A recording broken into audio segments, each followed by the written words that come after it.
Ya teman-teman semua, ketemu lagi dengan saya Tio Amorte di Sherda, sharing-sharing yang insya Allah berfaedah. Kali ini saya ketemu lagi dengan Pak Edi Supardi seperti biasa dengan ciri khasnya dia, tuh kan, senyum sumringah, senyum yang apa Edi?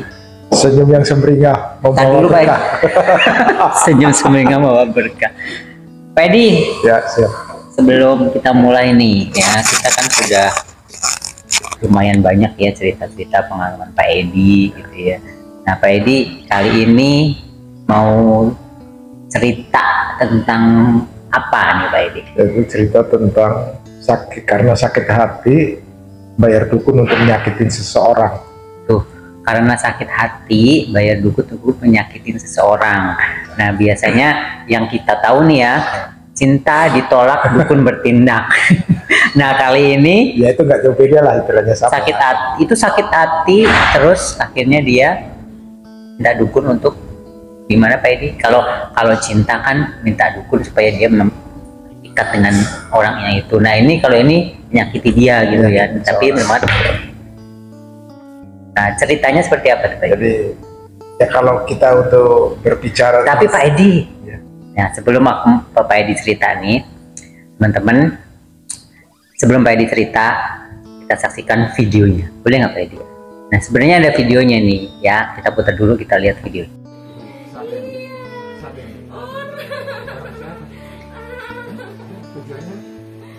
Nyakitin dia. Siapa? Semuanya.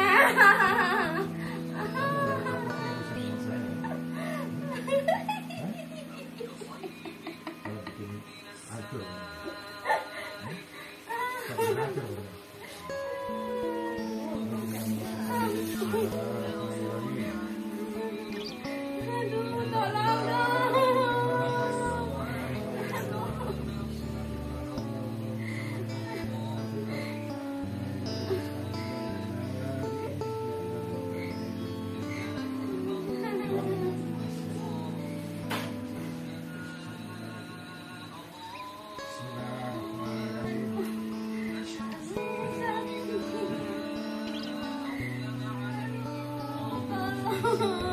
Jangan, saya cuma disuruh.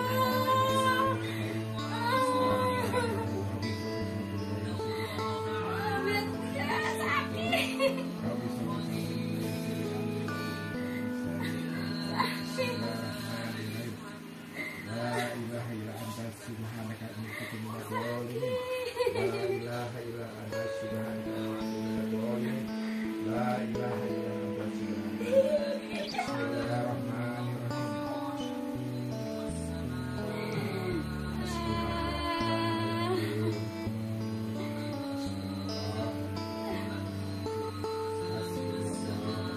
Aduh, ampun.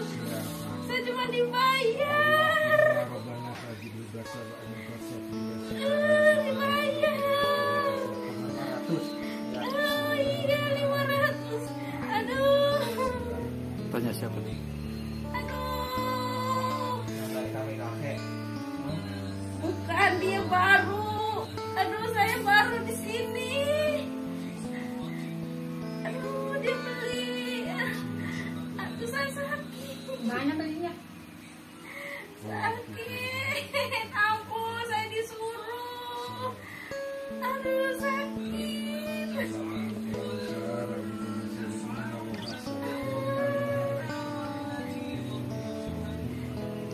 Saya disuruh buat nyakitin semua di sini. Itu orang. Saya nggak tahu namanya. Saya disuruh dibeli. Nah teman-teman, itu adalah sedikit cuplikan video ya ketika Pak Edi membantu salah satu rekannya itu yang dapat kiriman ya Pak Edi, dapat kiriman, bukan ya, apa Pak Edi? Ya katanya. Bener ya, dapat kiriman unsur ya. Ada kiriman unsur karena unsur seseorang, jadi masuk tubuhnya. Oh jadi cerita di sini adalah tadi teman-teman bisa lihat di videonya, orang itu dapat kiriman ya, kiriman dari mungkin yang sakit hati sama dia, tapi kirimannya bukan parcel teman-teman ya, bukan parcel tapi berupa unsur ya Pak Edi, unsur yang kelihatan. Nah tadi juga teman-teman bisa lihat bahwa itu yang Pak Edi pegang ya, tadi berdua Pak Edi ya, yang belakangnya tadi tepatnya. Itu anak saya. Oh jadi anak Pak Edi, wah Pak Edi kayaknya nurun nih ke anaknya. Nah itu sebelum Pak Edi datang ke, oh ya tadi Pak ibunya boleh nggak sih disebut namanya siapa? Ya, Nggak usah lah ya. saya. Nah itu Inisialnya ya B aja lah. inisial B ya. Nah dia itu tahu kalau dia dapat kiriman itu gimana tuh awal mulanya? Ya istilahnya Sakit. dia juga ada rasa kepekaan sih Mas ya. Dia peka dengan unsur juga peka Mas. Oh jadi yang si ibu tadi tuh Peka dengan Peka. unsur bahwa dalam tubuhnya memang ada kayaknya nggak wajar, dia ada berasa juga. baru dia Ya. minta tolong ke Pak Edi. Terus akhirnya dia memutuskan dengan suaminya datang ke tempat saya. Oh itu ke rumahnya Pak Edi. Ya. Oh jadi si ibu tadi itu udah ngerasa ada Udah ngerasa. berbeda. Beberapa hari dia udah ngerasa, memang dia udah ada rasa kepekaan itu, ada mempunyai dia. Oh. Punya rasa kepekaan itu. Pas kebetulan dia itu ada rasa hal-hal yang dirasakan tadi. Nah, terus akhirnya dia memutuskan untuk datang ke tempat saya. Tapi dia dari kepekaan itu dia sebenarnya udah tahu belum bahwa dia itu. Kalau untuk kepekaan itu cuma dia ada rasa peka aja. Peka ada hal yang nggak beres dalam tubuhnya. Tapi kan nggak tahu silsilahnya. Oh ini ada. kenapa ya itu nggak tahu. Jadi Pokoknya cuma dia udah merasa hal yang keganjilan itu dalam tubuhnya pada ada unsur lah. Merasakan seperti itu. Jadi oh ini di tubuh kok berasa berbeda Berbeda. dari biasanya. Nah karena dia punya kepekaan, oh ini ada sesuatu nih unsur itu gitu kan. Nah, terus datang ke Pak Edi minta bantu untuk menghilangkan. Nah pada saat dia datang nih, biasanya nih ketika datang ke Pak Edi itu pasti kan dia cerita dulu ya. Nah ceritanya gimana? Ya itu setelahnya kan dia sebelumnya telepon. Oh sebelum datang telepon, dan cerita lewat telepon gitu ya. Telepon bahwa saya itu badannya gak enak, ada sesuatu hal yang sekiranya saya rasa lah. Ya udah datang aja. Waktu itu kan waktunya bertabrakan, akhirnya memutuskan waktu yang pas bisa datang. Kebetulan bisa datang, dia datang sama suaminya. Nah bisa ada mau datang ya biasa, hal-hal ya begitu kan pasti ada ganjalan-ganjalan yang sekiranya Jadi pada saat datang itu ya seperti dia sehari-hari biasa ngomong biasa, enggak layaknya orang waras biasa. Layaknya orang waras biasa, cuma ya istilahnya di saat dia mau berangkat aja dia istilahnya memang ya pasti lah kalau hal kayak gitu ada jagalan ya Mas ya. Ada rasa malas, rasa enggan untuk datang pasti udah jelas supaya nggak mau datang. Ada halangan-halangan. Ada halangan sekiranya dibikin malas supaya nggak datang gitu. Tapi ya diputuskan sama suaminya kan datang. Ya datang. Ya waktu di saat datang ya masih seperti biasa. Ya kayak orang Nggak ada, biasa. iya masih seperti biasa layaknya orang, nggak ada gangguan apapun ya. Kayak orang ya sewajarnya orang bertamu lah ya Iya. gitu ya Pak Edi. Terus itu Nah, kan tujuan datang ke tempat Pak Edi adalah ingin dia membantu supaya si yang merasa yang ada di badannya itu supaya dihilangkan, supaya badannya dihilangkan, normal ya. lagi lah gitu ya. Nah Ya. itu gimana tuh awal Datang. prosesnya itu, apakah harus disuntik pertama dulu? datang dulu Dokter kali ya? nah, sedikit ngobrol-ngobrol lah ya, ngobrol apa yang dirasa gimana ya itu tadi, kepalanya berat, punggungnya berat, rasanya nggak enak. Nah pada saat ngobrol itu pasti kan ada yang dirasa dari Pak Edi. Ada gejala, pasti ada gejala. Ya itu Penolakan, gejalanya penolakan. pasti ya yang sudah kan tolak belakang. Pasti di dalam unsur itu menolak nih. Tolak belakang lah istilahnya, yang kalau orang yang awam yang biasa nggak ada unsur, nggak ada persoalan, pasti kan ngobrol enak luasa ya. Tapi kalau ada unsur-unsur yang sekiranya ada yang ganjil yang nggak beres itu pasti ada penolakan dari segi ngomong apa ngalur ngidulnya itu kan istilahnya nggak plong. Ya karena ada hal-hal yang itu tadi. Iya benar. Dilihat dari video tadi tuh ya. Nah itu kan sempat dia itu kayak teriak terus ngomong apa gitu-gitu tuh. Ya. Kan saya nggak di video tadi kan nggak ada sebelum dia diobatin sama Pak Edi sama pada saat itu. Nah itu yang ngomong itu sebenarnya. Ya itu kan karena yang dimasukin ya istilahnya itu kan meminjam raga ya Mas ya. Nah, tadi saya juga sempat sakit masuk. gitu. Iya, sakit-sakit ya sebenarnya sakit unsurnya itu karena udah kejebak masuk dalam tubuhnya dia. Awal mulanya gini Mas, setelah ya dia datang ngobrol-ngobrol sedikit, sudah itu kita tangan yang kita pegangnya, langsung mulai tuh reaksi kan gitu ya. Mulai reaksi bahwa dia tuh bicara bahwa saya tuh disuruh. Nah, ya tadi juga di videonya sempat ada disuruh oleh seseorang untuk menyakiti semuanya yang ada di sini, untuk menyakiti, dibayar, dan itu sifatnya ya dari orang yang inilah yang saya bilang itu untuk dibayar. Jadi ya itu kan korporasi lah. Turuan itu masuk, ya itu ngoceh. Iya tadi saya lihat di videonya ngoceh bahwa saya istilahnya di sini baru, dan saya itu sifatnya dibayar, disuruh seorang untuk menyakiti. Biayanya pakai apa? kalau manusia di dunia jelas pakai duit atau apa? Iya, memang istilahnya kan gini Mas. Kalau misalnya antara si A dan si B itu kan seseorang dengan orang, dia membayar sama dukun. Nah dukun itu kan nggak bisa kerja secara ininya ya kan? Itu kan secara magic lah istilahnya, secara goibnya itu kan yang bermain adalah jin. Jin itu kan masuk ke dalam tubuhnya. Kalau manusianya bayar dengan duit lah. Nah, mungkin si A tadi yang minta bantuan dukun buat nyakitin situ kan oke lah bayar ke dukunnya. Nah yang tadi saya tanya itu yang datang ke situ kan bukan dukun, tapi adalah suruhan dari dukunnya. Yang tadi saya agak bukan ketawa ya, agak ini tuh kalau manusia ya dia dapat duit. Nah kalau dia dapat apa gitu loh. Saya kan lucu gitu. Kalau dia kan sifatnya kan ada suatu hal yang semacam kayak perjanjian ya. Apa ya istilahnya kan ada semacam kayak mungkin gini kali Pak Edi, permintaan apa? Iya, kasih makan lah. Sesajen. Iya, kasih makan. Permintaan dia ya bukan karena kalau jin kan nggak mungkin lah butuh duit buat apa? Makan juga nggak bisa makan. Ya sesajen lah. Makanan dia apa nanti ya dikasih itulah, dikasih umpan lah. Sajen. Terus disuruh sama si dukunnya tadi untuk kesana kan begitu. Minta syarat ini. Ya kalau secara materi ya namanya jin nggak butuh materi, karena itu satu perjanjian, karena perintah kata tuannya apa ya dia datanglah ke sana masuk Mas. Terus nanti dikasih ini. Pantesannya ada sesajen gitu. Nah itu tadi kan di video itu sempat ya itu teriak-teriak itu sebenarnya ibunya tuh. Ya itu kan sifatnya udah ya memang yang teriak kan istilahnya secara jasadnya itu kan si perempuan itu tadi. Tapi kalau itu kan karena ada yang mengendalikan dalam tubuhnya si jin itu masuk tadi yang teriak. Karena jadi yang teriak raga. Jadi yang teriak-teriak itu bukan yang ibunya yang kesakitan, tapi yang ada unsur dalam tubuhnya itu. Karena secara realnya kan pinjam raganya si perempuan itu tadi Mas. Jadi teriak-teriak. Padahal teriak-teriaknya secara ininya kan unsur goibnya tadi yang masuk dalam tubuhnya. Oh iya. Itu tadi. Mungkin pada saat Pak Edi mau ngusir dia itu lawan kali ya. Ya dia waktu begitu dipegang langsung dia teriak bahwa dia sifatnya hanya sebagai pesuruh, disuruh. Saya Nyakitin ya. Suruh masuk ini untuk menyakitin seorang. Dan dengan dia teriak dia minta ampun itu tadi, dia karena apa? Bisa masuk dengan sendiri tapi nggak bisa keluar gitu loh Mas. Oh, dia nggak bisa keluar. Nggak bisa keluar. Oh gitu.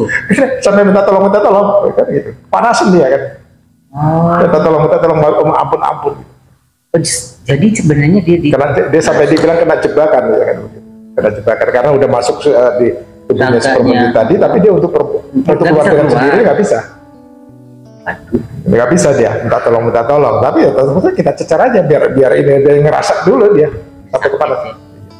Gitu. Nah lucu juga sih. Terus ketika yang saya nggak habis pikir ya, maksudnya itu kan suruhan dari pun atau apa, dia masuk nggak bisa keluar. Emang yang di sono kagak bantuin dia apa ya? Gitu ya. Secara ini kan pasti yang namanya. Karena apa gini ya Mas? Emang kita kalau bicara secara logika ya nggak masuk akal juga sih ya. Iya, nah, itu unsur goib ya kan. Ya pada dasarnya dia masuk ke sendiri. Masa nggak bisa keluar kan gitu. Ya mungkin ya ada hal-hal yang sekiranya gimana dia kan udah bukan ini Pak Edi, bukan apa namanya triknya dia, tipu apa budayanya dia. Ya karena mungkin bisa jadi karena apa dia udah nggak berdaya, udah posisinya udah lemah, nggak ada kekuatan, cuma teriak-teriaknya doang bisa juga. Banyak kejadian seperti itu, bukan sekali dua kali Mas. Yang saya tangani itu ada berapa orang ya benar-benar dia masuk, tapi nggak dengan sendirinya bisa masuk, nggak bisa keluar, minta dibantu keluarnya. Ada Oh juga. iya, saya juga pernah dengar cerita sih kalau unsur itu mau masuk ke raga itu memerlukan energi yang luar biasa supaya bisa masuk. Benar ya Pak Edi? Bisa. Nah mungkin dia udah nggak Karena udah kuat, kehabisan, dia lemah, energi nggak berdaya, bisa, minta gitu. dibantu. Cuma teriak ampun, taubat aja dia. Tapi sampai saya bilang, udahlah kalau begitu udah. Kita yang dipermasalahkan apa udah nggak jelas. Tapi ya emang intinya dia nggak mau menyerah karena kafir gitu, kan jin kafir. Sampai saya bilang, ya udah baca syahadat masuk Islam, nggak mau. Nggak mau juga. Sebelum bebek mati aja gitu. Tapi kalau Nah, kan kadang-kadang udah mati. ya masih cerita itu, masih cerita dia. Iya. Loh, Kalau dia lebih nggak baik mau. saya mati aja lah, emang dia masih hidup. Kan jin masih hidup. Oh, Di alam yang berbeda ya. Iya. Jin itu masih hidup. Jin itu kehidupannya sama seperti manusia. Beda hidup. alam. Iya kan, cuma beda alam aja. Tuh. Lucu ya Pak Edi. Iya. Terus itu tadi di video kan sayang sih videonya durasinya cuma sedikit ya. Nah Pak Edi tadi saya lihat megang kepala, terus dibantu sini megang punggung ya. Ya, Sebenarnya nih pengen tahu nih bagian-bagigian mana nih? Ya, Nah yang ketika Pak Edi mau mengukur dia pergi itu bagian-bagian mana sih biasanya? banyak titik.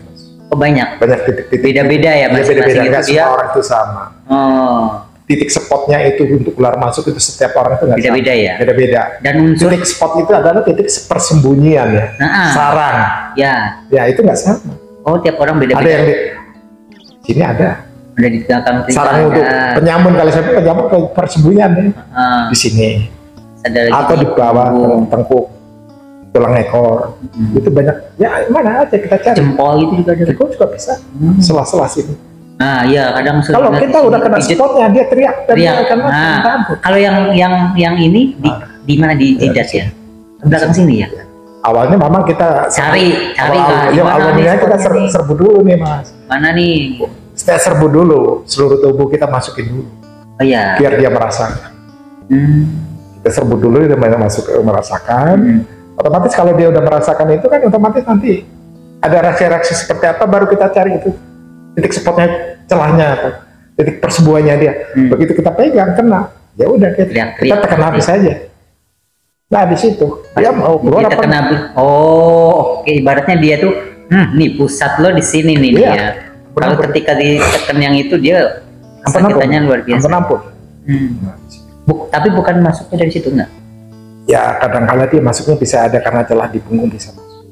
Dan masuknya itu kan dia masuk melalui peredaran ke darah mas. Nah nanti bisa masuk celahnya di sini untuk ini persembunyian. Bisa juga di pusar. Itu ya. Iya. Itu jadi Jadi kan namanya tubuh itu istilahnya itu kan melalui peredaran darah mengalirnya itu. namanya juga Seluruh unsur ya. tubuh dia mengalir. Terus dia nanti akan bersembunyi di mana dia? Di pusar. Energi ya. Pak. Nah. Energi kan nggak terlihat ya. Nah, begitu kita serang dengan energi-energi kita masuk, dia akan otomatis. Kalau tersentuh, dia akan mengalami teriak-teriakan itu tadi, mas. Iya. Itu tadi. Benar. Nah itu tadi sempat berapa lama itu Pak Edi? Ya, Sampai sebenarnya dia itu kan benar-benar- durasinya lama ya, sampai dia nyebut si A si B-nya sebenarnya. Oh dia sempat nyebut dia siapa? Iya. Tapi kan hal rahasia yang nggak boleh orang tahu. Iya, Boleh iya. saya. Sampai muntah-muntah. Sampai ampun dia, manusia saya ampun, saya tobat, benar. Cuma kan nggak ini ya, nggak sampai nggak keambil. Iya. Sampai ampun. Tapi memang dasarnya dia mau pembangkang. Pembangkang istilahnya ya tahu cuma sekedar omongnya aja. Tapi praktek nyatanya dia masih bertahan. Bertahan dengan gempuran kita serang itu tadi. Nah itu berapa lama sampai Ya, sempat berapa lama? ada 1 jam. jam ya? Ya, ada 1 jam. Teriak. Ya kurang lebihnya ya 1 jam lah. Ya alhamdulillah atas pertolongan Allah ya sampai dia hebat lah. Akhirnya ya. Tumbang, ya alhamdulillah. Dengan itu Ya. dibantu. Nggak bisa sendiri tadi. Ya kalau kita kan dengan anak saya kita tim itu. Bukan maksud saya tadi kan si unsur itu kan bilang bahwa nggak bisa keluar sendiri. Benar itu. Kita bantu ya. Titiknya jadi di mana, dibantu. posisinya berkeluar langsung kita dobrak langsung kita bantu kita keluar. Oh, terus ini nggak Pak Edi? Dia minta syarat Pak. Apa yang kita nurutin dia minta apapun nggak Ya kita nggak Tetap ada. dia minta, teman bilang ngasih ya. Enggak. Apa udah dari dulu saya nggak pernah ada permintaan seperti itu, nggak pernah saya ini. Buat apa? Kalau dia mau minta air apa maksudnya kopi pahit atau gimana gitu, Ya apalah, biasanya kan saya mau keluar, ini saya minta kopi pahit atau apalah. rokok itu, enggak, saya nggak pernah ngasih sesuatu. Enggak benar. Buat apa? Tapi cuman kopi pahit emang jangan ngerasa ya. Tapi kan ada juga yang seperti itu. Buat apa? Kasih aja air comberan. Tapi kan kesian juga, itu kan agak. Ya istilahnya kan yang minta secara ini kan bukan orangnya. Ya kalau dia minta kopi pahit, kasih aja air kencing. Ngapain kita nurutin setan itu minta kopi pahit? Ngapain? Sama aja kita nyuguh ngasih dia, ngasih makan kok. Buat apa? Gitu kan nurutin dia. Kita perangin aja deh kan. Nah itu kurang lebih sejam baru Ya. akhirnya si unsur itu tadi Alhamdulillah pergi. bisa ketemu. Nah setelah pergi itu yang dirasa sama si perempuan tadi itu gimana Pak? Ya setelah keluarnya itu ya Iya. badan enteng. Kalau jadi nggak berat. Memang Oh sudah langsung masuk enteng? enteng. Ya karena ada yang masuk digandulin kayak digendolin lah. Oh bukan ini Pak, biasanya kalau habis ada unsur terus keluar terus lemas baru Ya memang ngerasain lemas karena pas habis keluar lemas dulu. ya lemas itu pasti ngeres tenaga, terkuras tenaga itu kan. Pasti ngalamin kekurangan apa lemas itu gejala udah jelas. Tapi istilahnya di sisi lain lama-lama yang lama-lama akan kembali seperti ulang. Nah tadi yang pas proses ngebantu ngusir si unsur tadi sempet nggak terjadi bukan obrolan sih, apa namanya, Serang balik. dia ngasih tahu nggak sih, oh saya itu dikirim si A ngomong ya. Tapi gini loh Mas, Tapi cerita sama si perempuannya tadi nggak Pak? ya kalau dia kan nggak sadar. Enggak, maksudnya setelah selesai udah sadar. Ya saya kasih jangan aja. Ya istilahnya kalau hal kayak gitu kan hal suatu rahasia yang nggak boleh orang lain kecuali kita. Takutnya bagaimanapun apapun keadaannya kita jangan 100% mempercayai omongan seperti itu. Takutnya timbul fitnah adu domba Mas. Betul. Itu yang setuju saya. bagaimanapun juga namanya saya itu beda musuh nyata bagi manusia. Jangan dipercaya dengan omongan. Siapa tahu itu nyelewengkan orang lain nantinya timbulnya Malah kan terjadi. fitnah. Iya. Ya kita nggak boleh mempercayai. Pokoknya intinya kamu sudah nggak merasa berat lagi. Ya intinya kita ya. berdoa kepada Allah mohon perlindungan untuk mengeluarkan unsur itu kita perangin. Tapi rasa pengen tahu dan tidaknya nggak perlu tahu Ya, sebenarnya. yang penting kamu sudah. Yang penting udah terselesaikan hal itu, kita udah tolong karena Allah, ya udah jangan cari tahu siapa si A si B ini nggak perlu sebenarnya. Iya sih. Karena itu hal yang harus kita rahasiakan. Oke Pak Edi.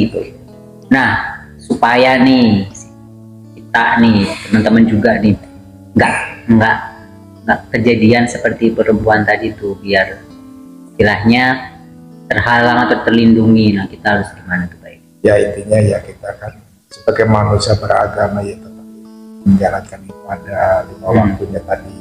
Ya terutama ya kita selalu berdoa ya perlindungan agar hal-hal yang apa yang istilahnya rintangan itu kita bisa dilalui. Sisi lainnya ya banyakkan zikir lah. Serah diri lah ya Pak Edi. Ya banyak zikir lah. Kita kan nggak pernah tahu. Yang nggak pernah terbuat sakit hatinya seorang kan kita nggak pernah tahu. Padahal kalau kita pikir sakit hati dengan apa, masalah apa kan nggak pernah tahu gitu. Iya betul. Tapi Jadi kenapa sampai orang itu menggebu-gebu dan pengen menyakiti seseorang dengan cara seperti itu? Ya itu kan istilahnya yang tidak boleh secara agama ya, nggak boleh, dosa besar. Gitu. Jadi ada dua ini ya Pak Edi, kalau yang saya tangkap ya, maksudnya dari pesan dari cerita Pak Edi itu, pertama nih ya, ketika kita bersosialisasi atau itu sama kerabat, tetangga dan lain sebagainya itu sikap perlu dijaga gitu ya. Belum tentu apa yang kita lakukan, apa yang kita cara ngomong kita belum tentu orang lain itu menganggap biasa. Ada juga mungkin cara ngomong kita menganggap sakit hati, ada juga seperti itu ya Pak Edi ya.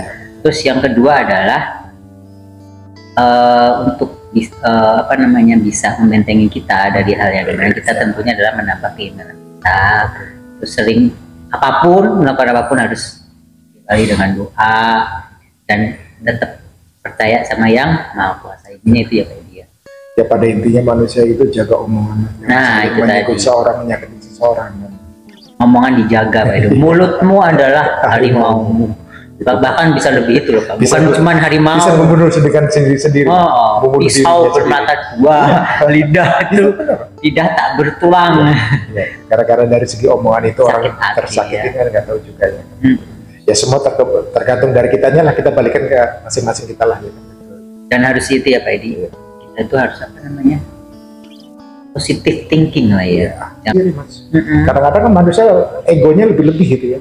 Semua manusia itu udah punya ego. Emang bener Pak Edi. Iya. Bener itu, manusia itu pasti ada jiwa egonya itu pasti ada. Iya. Nah, tinggal kita Sifat terimanya kurang gitu kan. Nah. Menerima aja atau gimana Iya. aja. Egonya luar biasa ya. Betul, itu alami, sifat alami. Nah, tergantung kita bisa ibaratnya mensetir lah apa? Maintain ego kita itu supaya balance lah ya, nggak terlalu egois. Ya istilahnya ya sifatnya kita harus bisa mengontrol diri kita lah. Ya, betul itu. Keseimbangan kita seperti apa gimananya.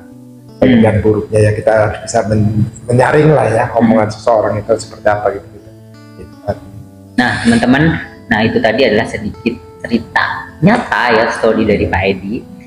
Nah, di episode kali ini kebetulan Pak Edi ada apa namanya, ada sedikit rekamannya. Cuman sebenarnya Pak Edi tuh nggak ingin ya, nggak mau ya share segitu. Cuman makanya di video ini cuman sedikit ya. Buat gambaran aja. Nah, buat kemarin agar bahwa Pak Edi itu setiap cerita atau sharing dengan kita semua itu benar-benar dia alami sendiri. Suatu pengalaman pribadi yang membantu. Bukan settingan rekayasa itu satu pengalaman saya jalan. Kalau settingan itu kelihatan Pak Edi. Dari kita awal bikin konten ini nggak pernah yang namanya nanti ngomong ini, nggak pernah kan Pak Edi, nggak pernah yang ditulis, nggak ada skrip, nggak ada apa, kita ngalir aja gitu kan. Nggak ada tes, nggak ada apa, nggak ada persiapan, cuman ya paling persiapannya Pak Edi bisa nggak? Ayo gitu kan ya. Karena itu pengalaman, ya pengalaman hidup aja, perjalanan ya. Iya perjalanan. Ya. Kalau cerita menceritakan kita, kalau dibuat-buat di skenario sama real itu kalau dibuat biasanya pakai teks tuh ya, terstruktur. Kita ngomongnya aja kadang soalnya sih, tapi tetap itu yang kita sharing-sharing gitu ya, istilahnya itu bukan hanya sekedar cerita aja, semuanya itu ada videonya sebenarnya. Iya, cuman Pak Edi kan ya maaf ya, itu kan maksudnya bukan kalau terlalu semua di blur ya, gitu itu kan untuk jaga privasi kita lah ya kan. Ada yang suka dan tidaknya ya, untuk menjaga itu aja. Ya. Itu memang suatu suatu cerita yang benar-benar kenyataan, suatu kenyataan yang dialami. Ya mudah-mudahan teman-teman di sini juga bisa mengambil ketika kita bikin sebuah sharing cerita itu bisa mengambil hikmahnya. Bukan maksud kita adalah cuman sekedar cerita ini, oh ini ada gini nih. Tidak cuman sekedar itu, cuman sama-sama kita bisa mengambil hikmah setiap dari apa yang di-sharingkan oleh Pak Edi. Itu teman-teman semua. Videonya juga lama sekali itu, lama. Dan dia itu berontak juga menyebutnya nama si A itu tadi. Nama inisial yang itu tadi. Itu kalau sampai ini kan bahaya juga ya. Iya betul, menjaga privasi juga. Jadi tujuannya adalah di sini kita berdua, Pak Edi dan saya itu bikin konten ini adalah untuk sekedar sharing, bercerita bahwa di kehidupan ini tuh ada ini loh, cerita seperti ini loh. Nah, teman-teman semua bisa mengambil apa hikmah dari cerita yang ada. Untuk menambah iman dan ketakwaan kita. Ya, intinya adalah supaya bisa makin mempertebal iman kita kepada Yang Maha Kuasa. Oke teman-teman, hari ini cukup sharing kita di Sherda, sharing-sharing yang insya Allah berfaedah. Kita tunggu video-video berikutnya dengan Pak Edi, dan jangan lupa yang belum subscribe, tetap Pak Edi tiap begitu harus ini, yang belum subscribe bisa dibantu subscribe, dan tunggu video-video berikutnya. Assalamualaikum. Waalaikumsalam.